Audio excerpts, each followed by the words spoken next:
au terme d'une mission de 5 jours et demi au Mali, qui nous a conduit, Monsieur Aladif, mes collègues et moi-même, en différents endroits du Mali, à Tessalit, à Guelok, Kidal, Gao, Sévaré et bien sûr à Bamako, et qui a donné lieu à de très très nombreux échanges.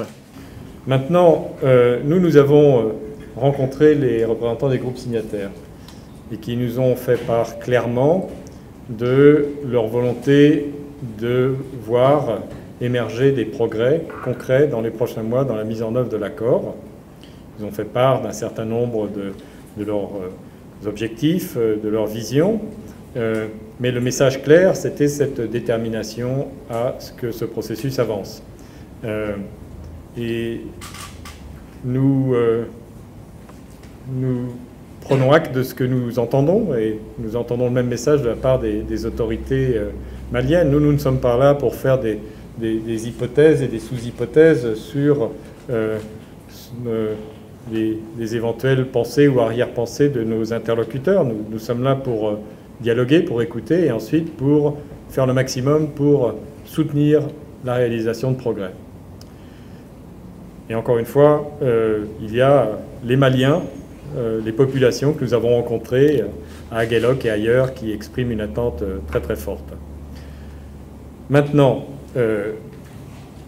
le message du Conseil de sécurité, le message des Nations Unies, le message des partenaires du Mali, il est très clair et il se traduit par ce régime de sanctions qui a été adopté par le Conseil de sécurité, qui consiste à dire à tous ceux qui n'auraient pas comme objectif le retour de la paix, mais au contraire comme objectif de continuer à entretenir l'instabilité et le désordre et à entraver les efforts de paix, consiste à leur dire vos actions ne passeront pas inaperçues et elles auront des conséquences et vous serez redevables de ces actions.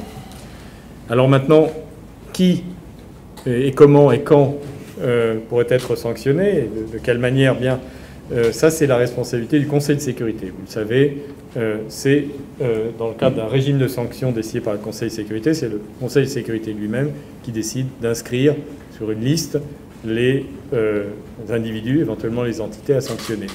Il y a souvent une compréhension inexacte du rôle de la MINUSMA. Je crois qu'il faut le dire et il faut le répéter, la MINUSMA, elle n'est pas là pour faire du contre-terrorisme, de l'action directe de lutte contre le terrorisme. Il y a d'autres forces qui ont ce mandat, notamment la force du G5 et aussi la force Barkhane, mais les forces armées maliennes, pour ce qui concerne le Mali, ont cette responsabilité, bien entendu.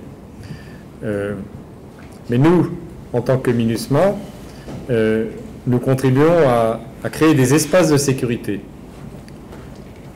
Et nous ferons de notre mieux pour faire en sorte que cette mission, elle puisse non seulement se poursuivre, mais aussi se conduire dans les meilleures conditions possibles pour mieux atteindre encore les populations vulnérables.